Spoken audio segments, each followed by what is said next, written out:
Om Sthapakaya cha dharmasya sarvadharmasvarupine avatara varishtaya Ramakrishnaya te namaha. Namaskar to all of you. Welcome to the study of Vivekachudamani, the Crest-Jewel of Discrimination. Please note that the live chat has been admitted for this video. If you have any questions relating to this discourse, please type it in the live chat and I will try to respond to them at the end of today's discourse or maybe in the next discourse. Thank you. Now we shall study the 10th verse of the Vivekachudamani. So first we shall chant that verse and then go to the simple meaning and then to the deeper meaning of the 10th verse. So now let us chant the 10th verse. Sanyasya sarva karmani bhavabandha vimuktaye yatyatam panditair dhiraihi atmabhyasa upasthitaihi. Now we shall chant it. I'll break it into smaller pieces and chant it. You can chant after that. Sanyasya sarvakarmani. Sanyasya sarvakarmani bhavabandha vimuktaye. Bhavabandha vimuktaye yatyatam panditair dhiraihi yatyatam panditair dhiraihi atmabhyasa upasthitaihi atmabhyasa upasthitaihi. Now we have chanted the 10th verse of the Vivekachudamani. Sanyasya sarva karmani bhavabandha vimuktaye yatyatam panditair dhiraihi atmabhyasa upasthitaihi.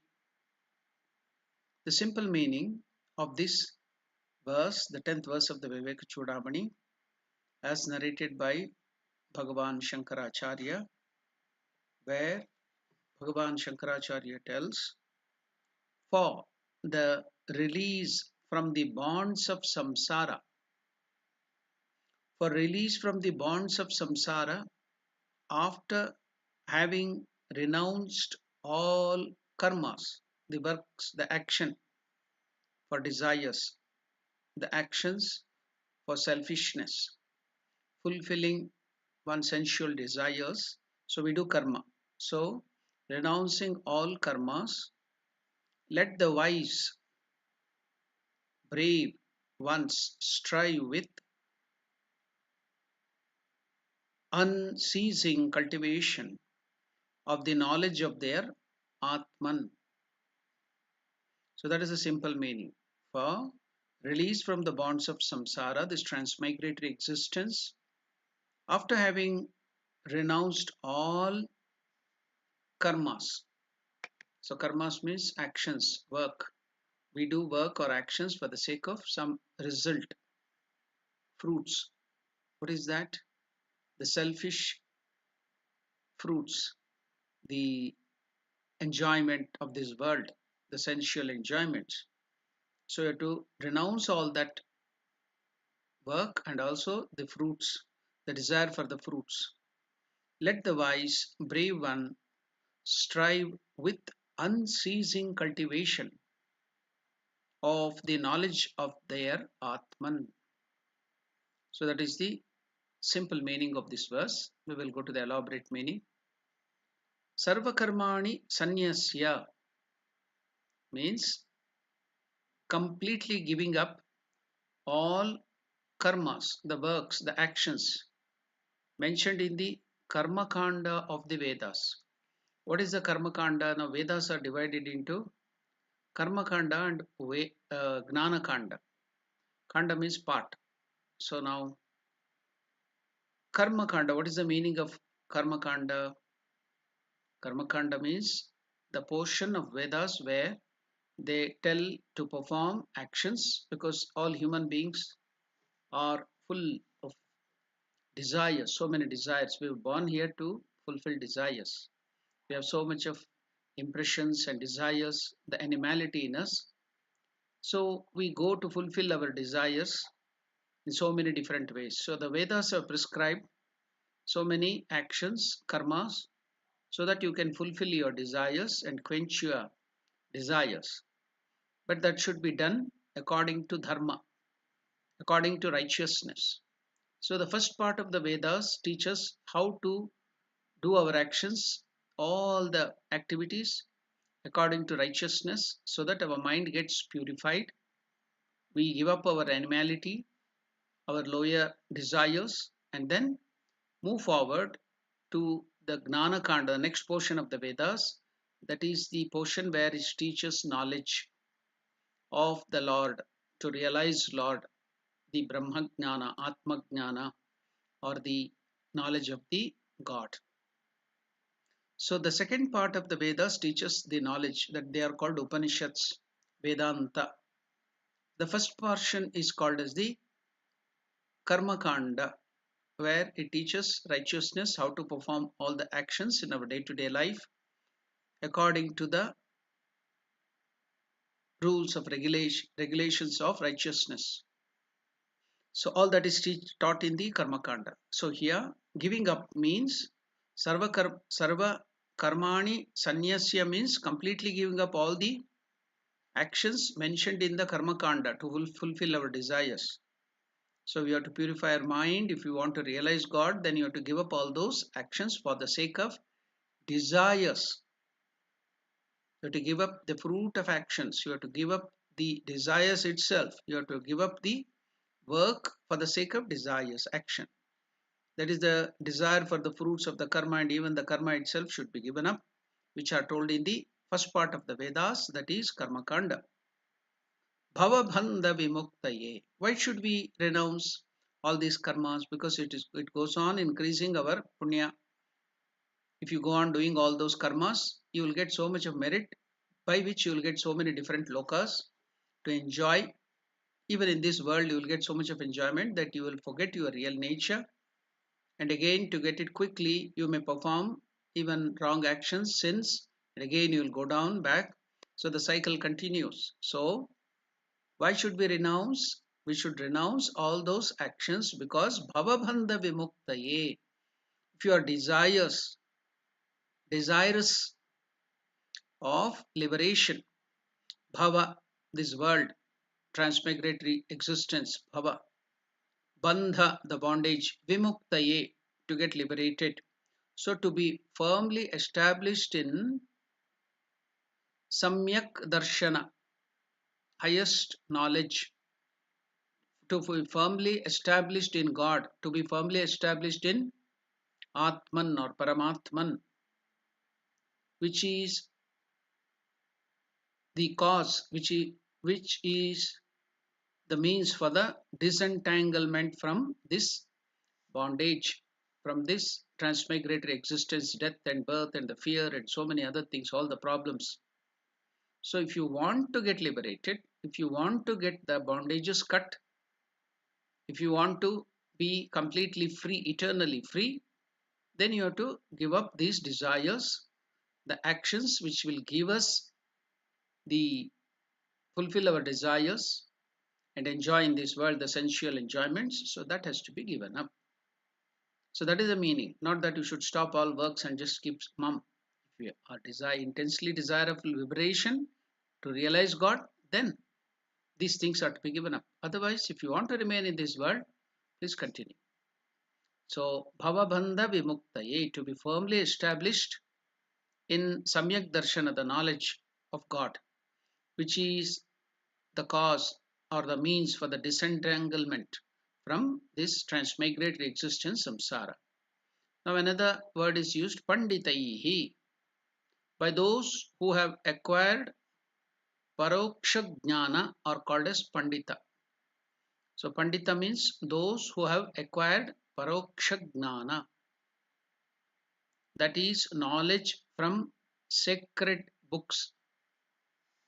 So if you have realization, that is aparoksha jnana, aparokshanubhuti.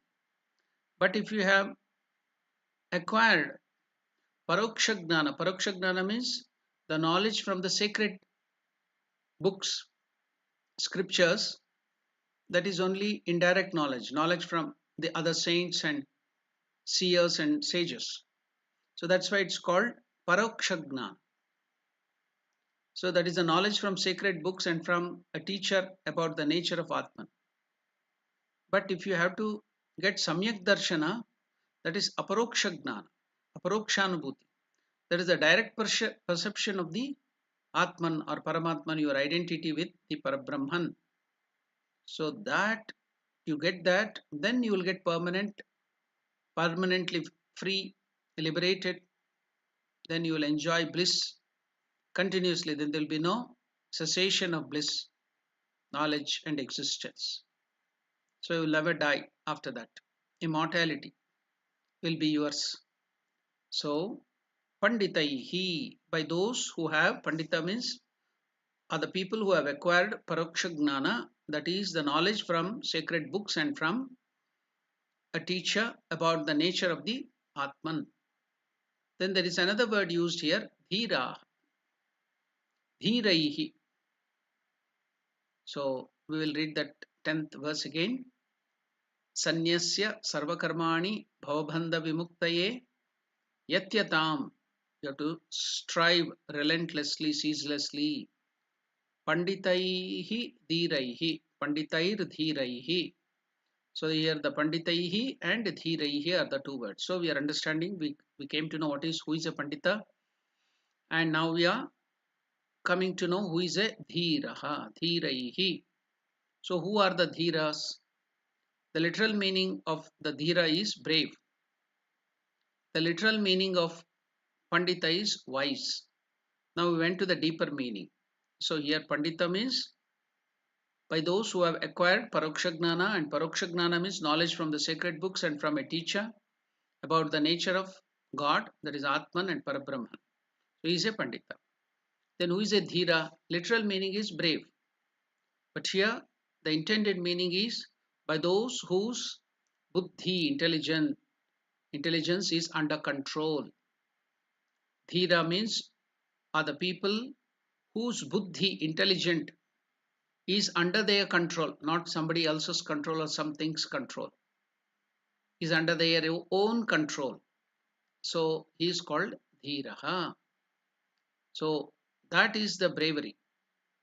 You can go and do so many brave acts outside in the external world, kill so many animals, kill so many strong people.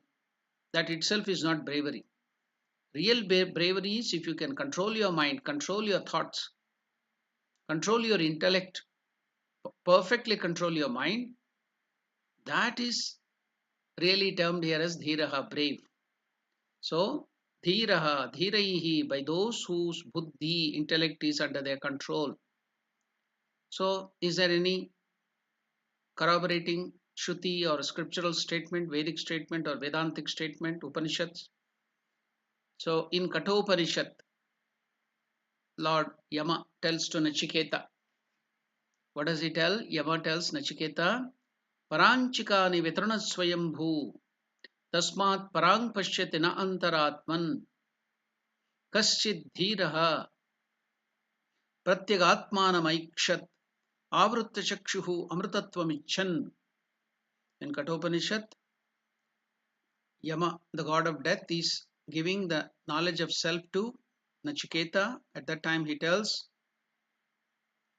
the Chaturmukha Brahma, the creator, the four-headed Brahma, husband of Saraswati. He created the sense organs so as to go out. See, all our sense organs, our eyes looks outside, our ears, they hear from outside, our skin feels things outside, our nose smells something outside, everything outside. Then our tongue tastes everything outside. So they are outgoing. All our senses, five senses have been kept outgoing. And so our mind is also now going outside everywhere. It doesn't know how to turn back and go inside. But the Chaturmukha Brahma, he created the senses so as to go out. Hence a man or a woman or anybody, a person, sees only outward without turning his eyes or mind inwards. So here the word eye is used, the eyes for looking. That means all the five senses. That means the whole mind. So hence a person only sees outwardly and the sense organs so as to go out. Also they are just trying to go out. A rare, very rarely, dhiraha, brave person.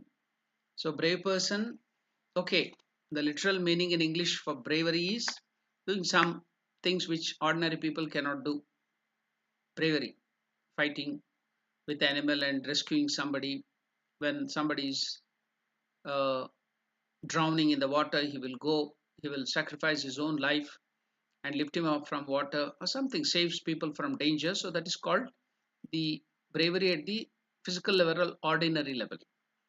But here the word dhira is used to mean something higher. That is one who has controlled his intellect, his mind, his senses. Rare, very rare. Dhiraha, dhira, desiring immortality, turns his eyes inwards.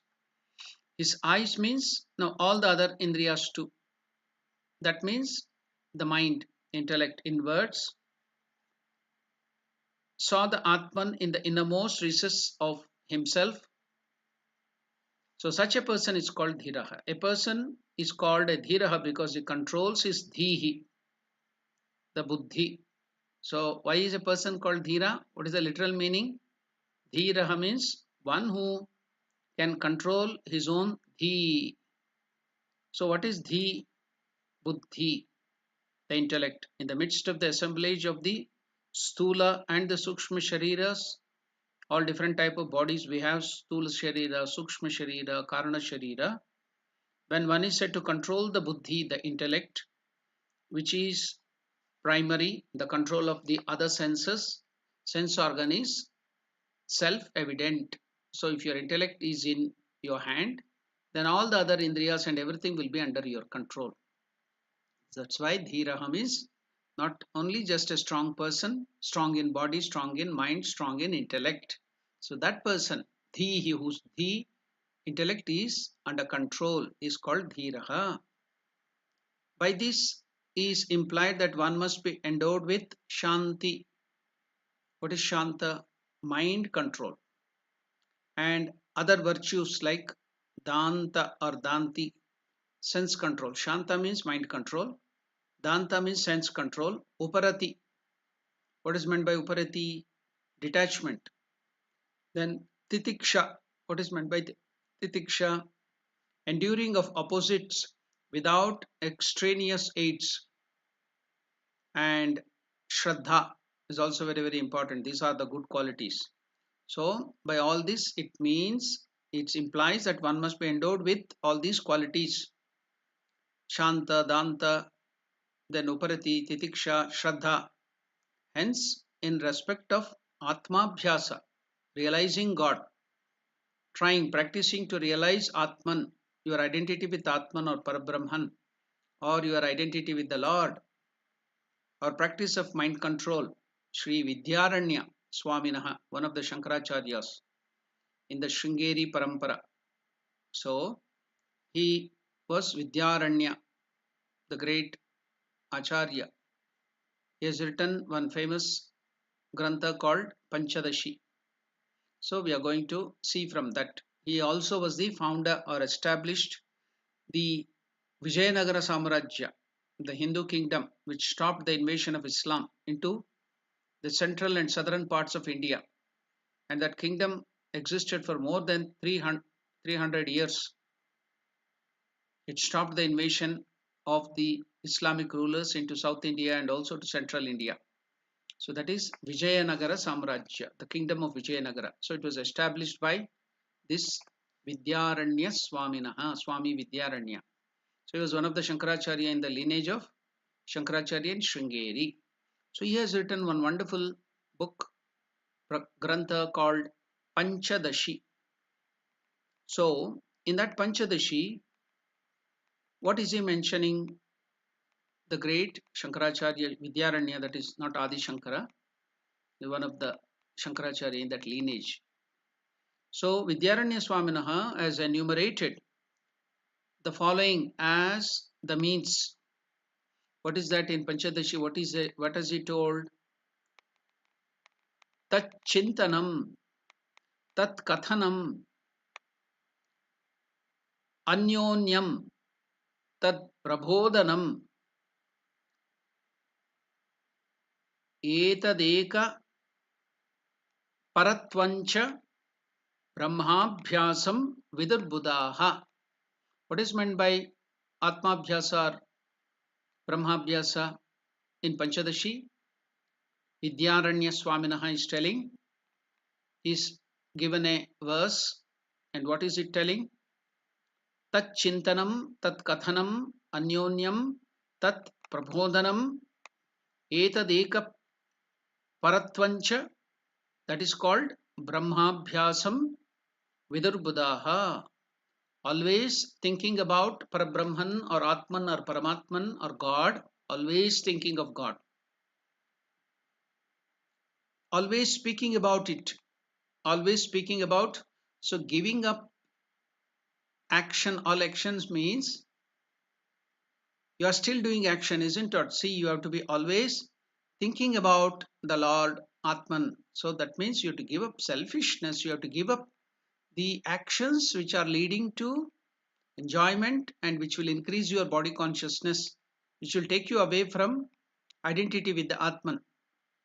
So, but you are doing a lot of karma here. So that karma is not given up. So those karmas are not enumerated as karmas of thinking of God, desiring for God. There's something very higher. So that's why you can see then all the worldly karmas, the actions for the sake of enjoyments with results, that has to be given up. Sarva karmani sanyasya means, sanyasya sarva karmani means, that is the meaning. Not to give up all the actions and sit simply idle, becoming a lazy person. No, that's not the idea. See here, in Panchadashi, Vidyaranya Swaminaha is telling, you have to always be thinking about the Lord, meditating on Lord, thinking about Atman, Parabrahman, Paramatman. You should be speaking about Paramatman or Atman or God. You have to be conveying it to each other. The other aspirants, you have to be conveying. If you are talking, you should be talking only about those things, not chit-chatting and rumors, spreading rumors, talking worldly things. No. Should be always talking about God, conveying messages about God. If you are conveying messages on WhatsApp, you are doing something, everything should be not the worldly things, the sensual things, but of the Lord, only about Lord. So always thinking about it, always speaking about it, conveying it to each other, being intent on it, only are said to be by the wise to be the marks of Brahmabhyasa. Abhyasa means practice. Brahma means the Lord, Parabrahma or Paramatma or Atman or God. So Brahmabhyasa means spiritual practices done to attain God. That is Brahmabhyasa. These are all the things, karmas you should be doing. So if you have to give up means not sitting idle to do all these things. Always to give up all the other activities and think of the Lord. That is the meaning. This means that without involvement in any other activity, the words of the Upanishad, Vedanta, the knowledge portion of the Vedas, Vedanta, should be carefully listened to when taught by a competent teacher, Shravana. Their meaning should be meditated on, Manana, and the same should be expounded to others following by process of mutual enlightenment. Ideas of a contrary nature should not cloud the understanding, and there must be a continuous flow of accordant ideas. Such a mental process is called by the wise as Nididhyasana. Vedantic meditation, Nididhyasana. One must strive with concentration when earnest adaptation of this process. By such Sarvasankalpa Sannyasa, what is meant by Sarvasankalpa? Giving up of all stimuli for actions, every kind of action. Now, as I told you, when we have the desire, why do we do the sankalpa? To gain something. The stimulus is there, the desire is there within. So that's why to fulfill that desire, I go to do actions, perform actions, whether good or bad or whatever. So you have to go to the roots. So you have to give up the stimuli itself. That is Sarva Sankalpa Sannyasa. You have to go to the roots, give it up. So by such Sarva Sankalpa Sannyasa, the giving up of all, not only work, but stimuli also to that work. What kind of work? Not the good works, but all the works, selfish work, to fulfill your desires, not good desires, but desires, the sensual desires, the enjoyment of this world. That desires, that stimuli for the desire, Giving up, that's called Sarva Sankalpa Sannyasa. Giving up all stimuli, going to the roots, to every kind of actions. Then another thing was mentioned from the Bhagavad Gita in the last previous verse, that is Yoga Rudatva, which is synonymous with supreme and absolute detachment, is achieved by a person. So now we have got again the word to word meaning of this wonderful verse. Sanyasya sarvakarmani bhavabandha vimuktaye yatyatam panditair dhiraihi atmabhyasa upasthitaihi. Now we will go to the another aspect of this verse. What is that other aspect of the verse? The other aspect of the verse is, how shall we use this teaching of Sri Shankaracharya into our day-to-day practices? How can we adapt it? How shall we make it practical? Yes, now we will go to the practical side of the teaching. So what is meant by, Shankaracharya continues here in this verse with the sadhana, the spiritual practice for self-knowledge. Sarva karmani sanyasya means renouncing all karmas. When should I renounce? Now the question comes, isn't it? We should not just see Bhagavan Shankaracharya has told all these things. If you are in excuse me, if you have intense desire to realize God, your identity with Atman, then you have to give up all those things. So when is that? When should I renounce all the karmas? So that is also very, very important. That's why I told we will see to the practical side of it. So when should I do that? Not in the beginning of your life itself. If you have already finished everything in your last life, you can do it, just like the great son of Vyasa Maharshi, Shuka Maharshi. Just like Shuka Maharshi, you can give it at the birth itself, if you have already attained everything in your last life. But that doesn't happen to the common mass. So not in the beginning itself. So when should I do the sarva sankalpa, sarva of the this thing, sarva karmani parityajya sanyasya? One should renounce all the karmas after gaining the benefits of karma. So after fulfilling all your desires in the righteous manner, then by purification of the mind, you have gained to some certain level of stages of spiritual life or evolution. Then when you reach that zenith at the peak, then you can give. When you have, after gaining the benefit of the actions, karmas, then you can give up. Not in the beginning itself. After attaining the benefit of karma, one should renounce all the actions. After gain, this is with regard to everything. We will give you an example. What is that example? While we are born, before being born to this world, we were in the womb of the mother, our mother, isn't it? Now, when you were in the womb of the mother, we renounce the mother's womb. So in the process of the birth, we renounce, we give up the womb of the protection of the womb of the mother. We were in the womb for 9 months. Now, when does the child renounce the womb of the mother? Not in the first month. In the first month or the second month, the child doesn't renounce the womb of the mother and come away. Not even in the second month, not even in the third, not even in the fourth. So when will it renounce the womb and come out to this world? After remaining in the womb and attaining the benefit of being in the womb. After attaining the benefit of being in the womb,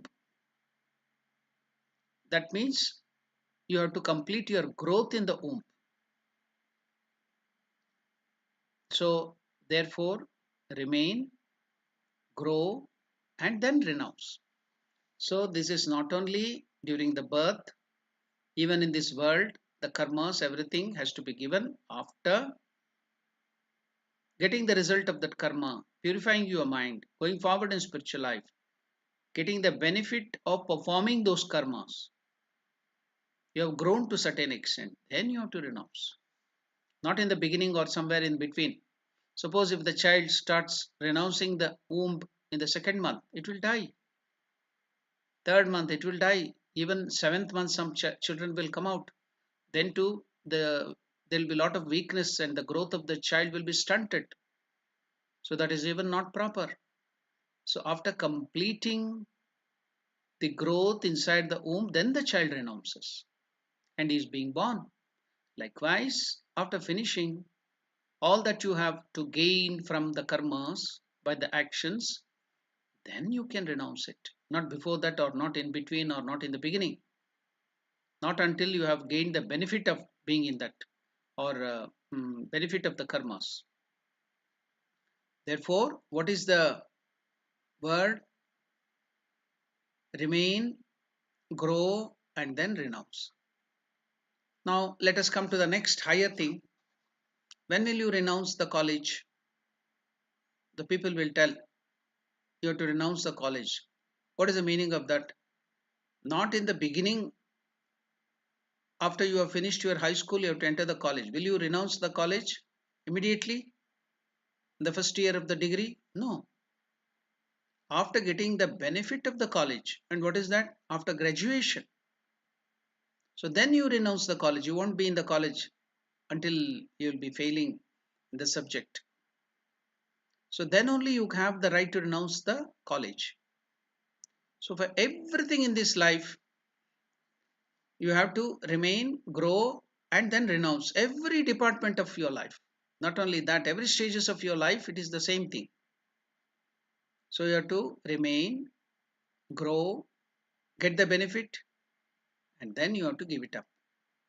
So you have to, even the college, you have to give up or renounce after you get the graduation. Can you stay there without renouncing it? Oh, it is very nice. You have so many good friends, good teachers are there.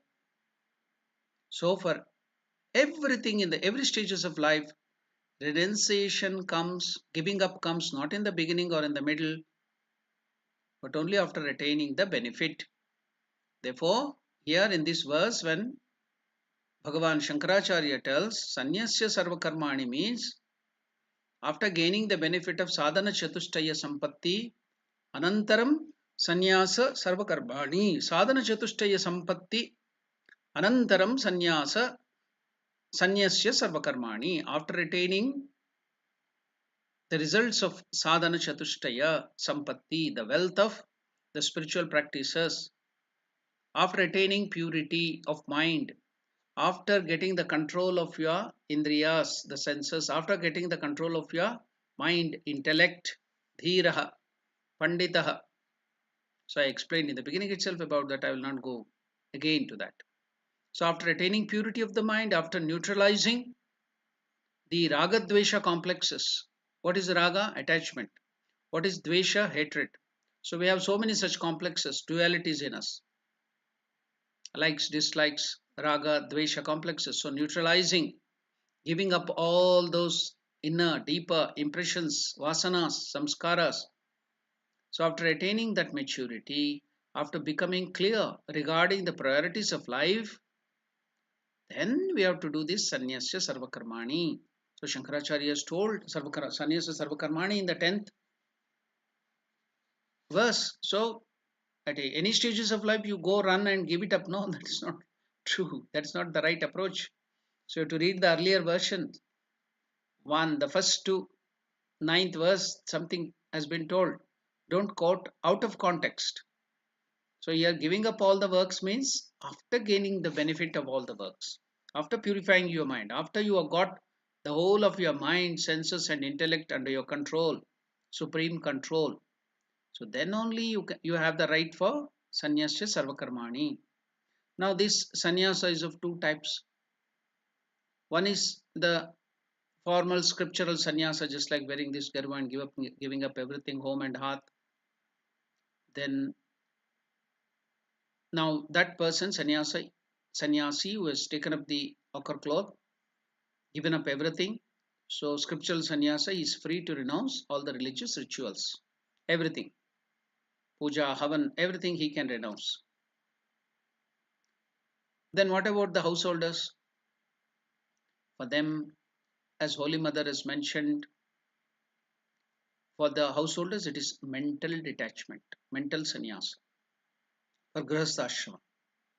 In this sannyasa, one cannot totally renounce all the external rituals, religions, or religious exercises.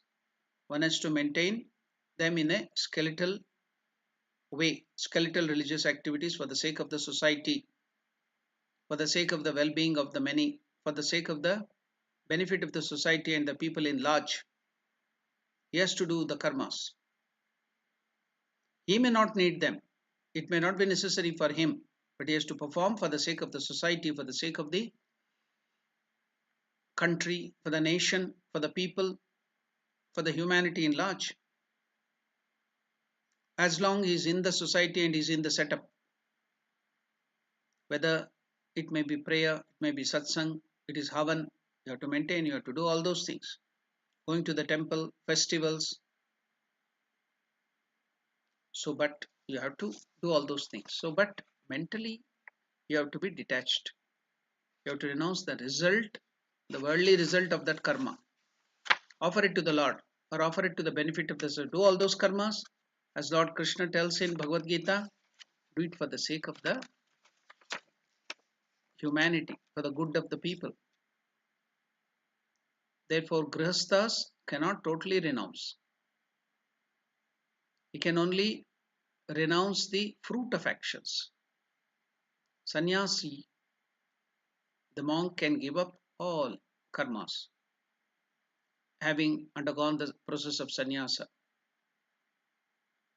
So he should also, so the word panditaihi, he should also attain some intellectual competence.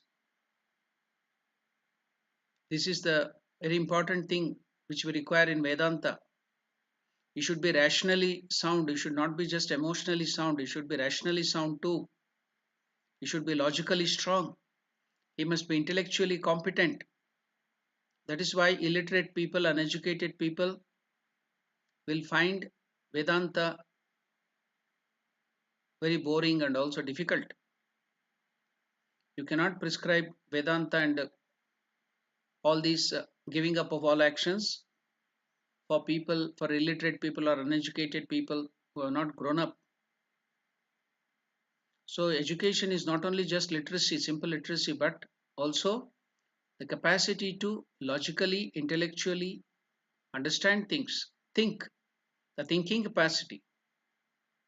Even if a person doesn't have the modern education, he may not have a graduation or master degree or anything. He may not have undergone the training in Tarka, Mimamsa, Vyakarana. These are the three basic sciences before going into Vedanta, which develops thinking, communication, logic, language. Tarkashastra teaches him how to logically think. Vyakarana teaches him how to communicate efficiently, talk, read, and Mimamsa teaches him how to interpret the scriptural statement. Therefore, education is a must for understanding Vedanta, and therefore Panditaihi. He must be Pandita in that way, not just to get some degrees and master degrees and be egoistic. That is not the reason. To understand the scriptures. So now we have studied some of the practical way to understand this teaching of Shankaracharya. Sanyasya sarvakarmani bhavabandha vimuktaye yatyatam panditair dhiraihi atmabhyasa upastitaihi. So now we will go to some other deeper aspect of some more deeper into this verse in the way Swami Vivekananda and Ramakrishna and Mother Sharda Devi has given us the path. So we shall try to understand in that angle. So we have understood in the traditional way in the olden days how it was taught, but now we are living in the 2020. So we should understand in that pretext, in this context, and use that and put it into practice in that way.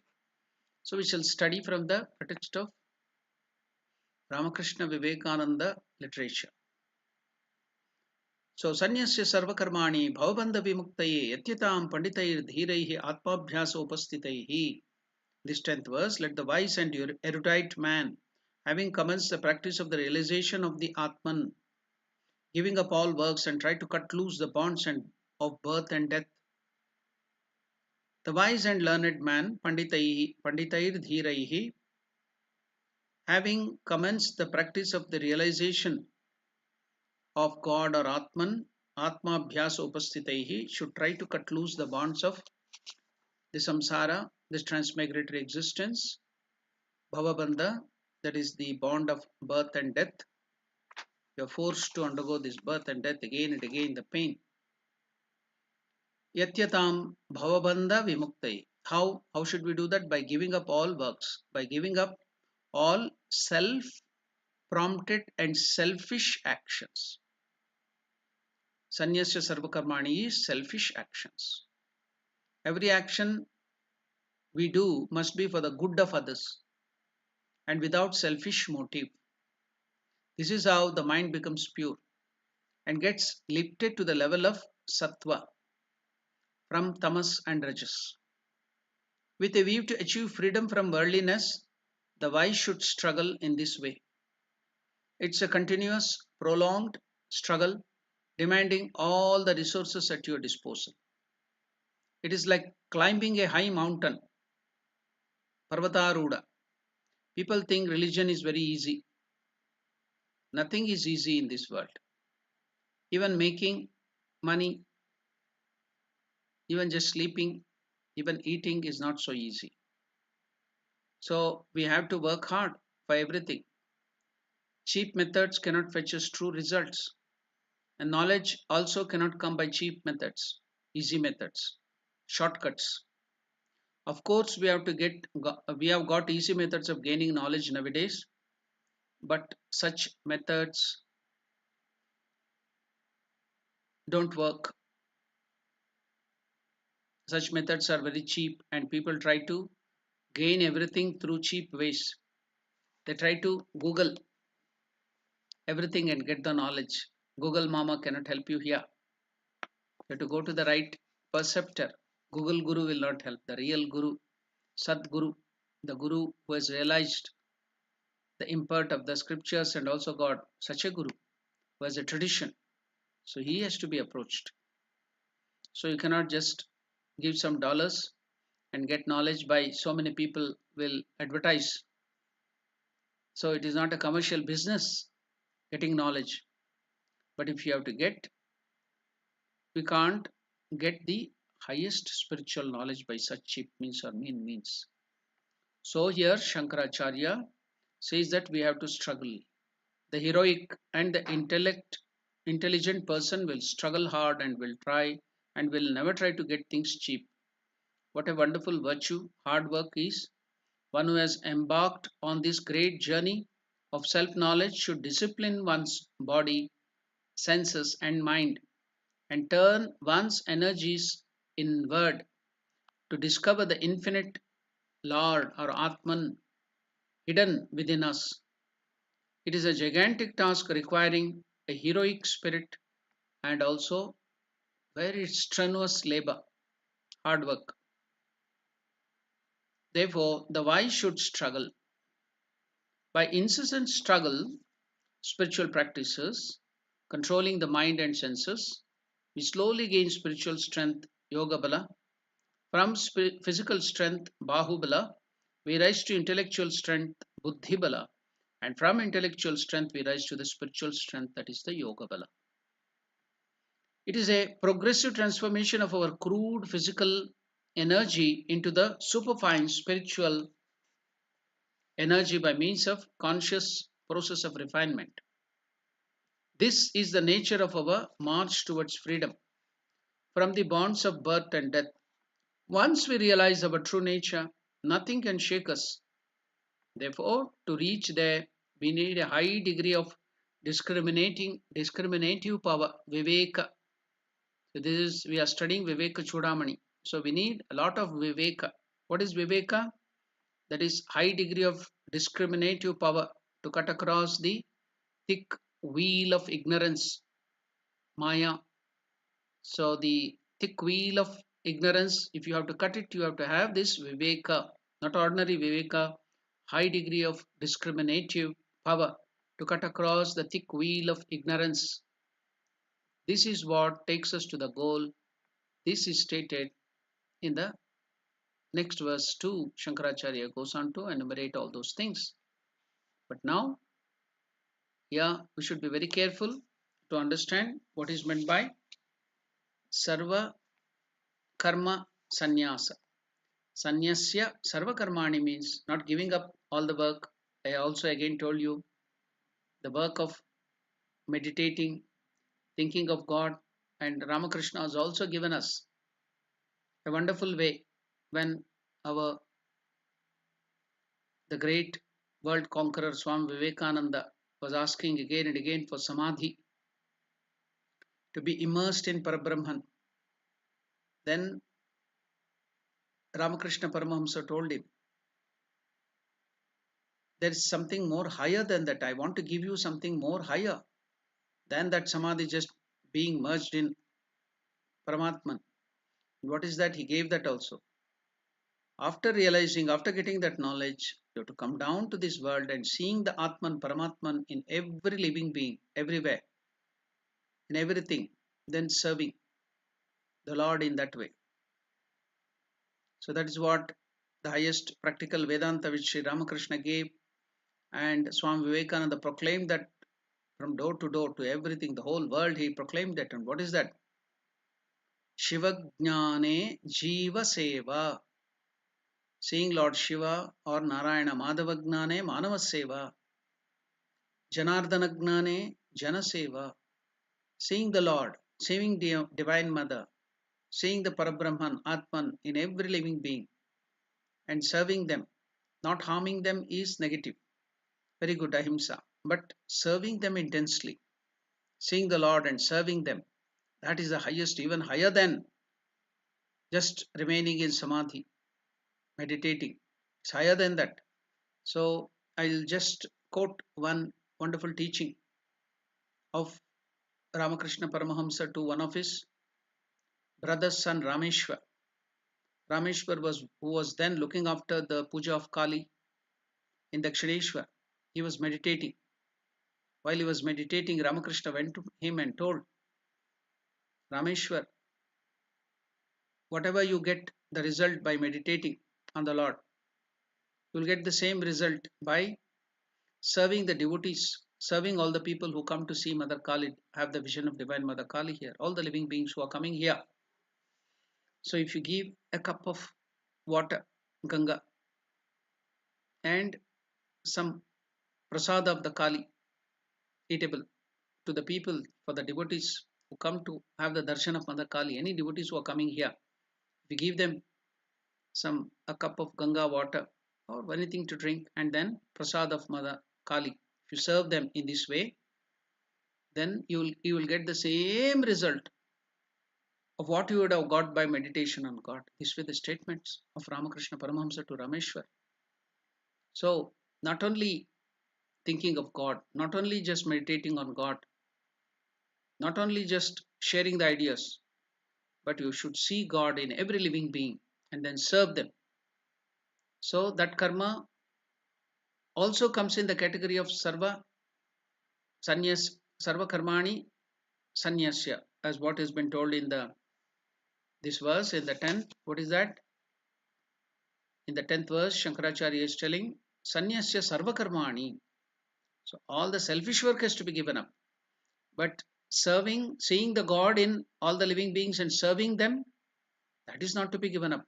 Never. If you see the Lord if the Lord is present in all the human beings, not only human beings, in all the living beings, when you see the Lord in them, can you keep quiet? You cannot. You will start serving the Lord. So that is also not karma. That's very high stage. That is meditation. As Ramakrishna has told Vivekananda, it is even higher than samadhi. Coming down, having the knowledge, and then seeing the Lord in every living being and serving them. That's why to the present day, Swami Vivekananda, on inspiration from Ramakrishna Paramahamsa, has given this wonderful way of gaining that Brahmagnana very easy way, very quickly. That is Shivajnane Jiva Seva, seeing the Atman, seeing the Paramatman, seeing God in every living being and serving them. So that is also important here. So you are given up karma means these things are not to be given up. You have to do all those things. So now we will see still more in a deeper way what Lord Krishna tells in Bhagavad Gita about this. All these things we will deal in the next class because we have already completed our time now.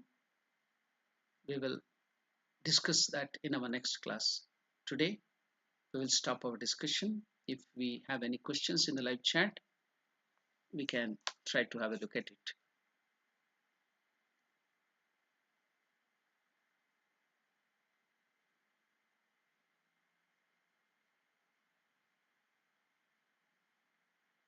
So one of the question is, God has created so many layers and tests between us and Him, Bhuloka, Indraloka, and other lokas. It is because God doesn't want to reach self-realization. You have already that self, you are the self already, you have the liberation already. The God doesn't want that you should not have God realization, but it is His Leela, it is His play for some time, just like the grandmother will take all the grandchildren and play hide and seek. So at that time, you see the children will go and hide. She doesn't want, the granny doesn't want that all the grandchildren will come and touch the grandmother and the play ends. So she will see that all the children will not touch her and the play ends. She want to continue the play, but they're all the children of that grandchildren. So they have already liberated. So for some time they have to search. They will be blind. They can't see anything. So they'll be searching. They will be trying to touch the granny. So the difficulty for the children will have for some time. It is just like that. All these loka and everything. It's a short time. But how long will you go on playing? Is the play which you have enjoyed, the hog plum, all these things, is that not enough? So we have played enough. So many 8.4 million lives we have played already. So now it is time for realization to go back to granny and touch the granny and be free from all the game. Can you be playing continuously? So that is the idea. God doesn't want that we should not reach Him. It's just for a short time, it's a play. So now enough of play, come back. So that's why the great luminaries like Shankaracharya and Avatar Purushas by Ramakrishna have come to awaken us. Don't be in the slumber. Enough of play, come back. But after gaining realization, you can go and play. No problem at that time. Then you are a realized soul. But when you are playing in this with this ignorance, then you will have some pain. So I'll go to the next question. I think I have answered the first question. Let me go to the next question if there are any. I think there are no. Oh, another question is, but his Leela is suffering for us. Okay, that question is also answered by Ramakrishna himself. So just like one person had come to Ramakrishna Paramahamsa and he was talking, he was asking Ramakrishna in the same strain. For the cat, it is game. For the rat, it is prana sankata, life threatening, or it is suffering. So the cat will just hurt the rat and it will play with it for some time before eating it. So they will tell prana sankata for the rat, but game for the cat. No, it is not like that. So Ramakrishna explains it so nicely. Now Ramakrishna tells that person, who is the person who is suffering? Who is the person who is born blind? Who is the person who is born lame, born diseased, born unintelligent? Who is the person who is born rich with a silver spoon? Who is the person who is born strong and all the things who is enjoying in this life? It is the Lord Himself. It is Narayana or Shiva or the Lord Himself. Who is suffering? Now we are telling, but His Leela is suffering. For whom? Who is it suffering? It is the Lord Himself who is suffering in you and me.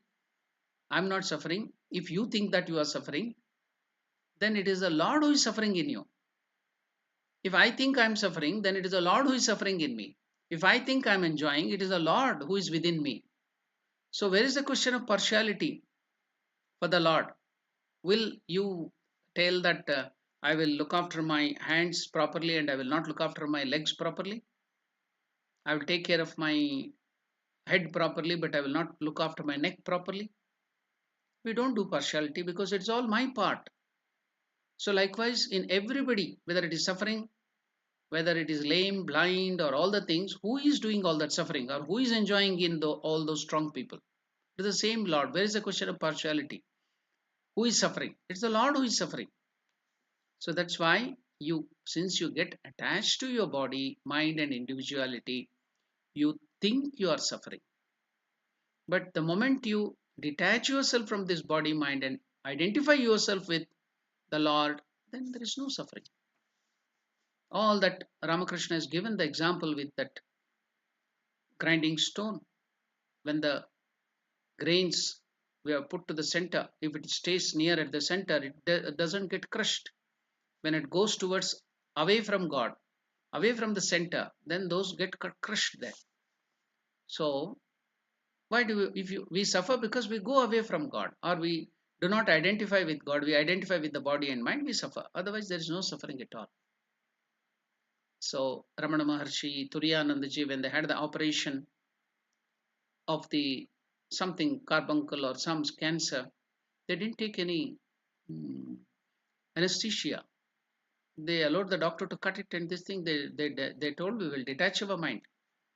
Why such great luminaries? Even I have seen so many sadhus, ordinary sadhus, getting detached from the body and not suffering at all. So if you identify yourself with the Lord Atman, then there is no suffering. If you identify with the body and the fleeting things and the people in this world, there is suffering. So it is up to you to suffer or to enjoy. Okay, I think I have answered all the question. Now we will stop today's discussion with a prayer. Om Purnamadah Purnamidam Purnat Purnamudachyate Purnasya Purnamadaya Purnamevavashishyate. Om Shanti Shanti Shanti. Harihi Om Tat Sat. Shri Ramakrishna Arpanamastu.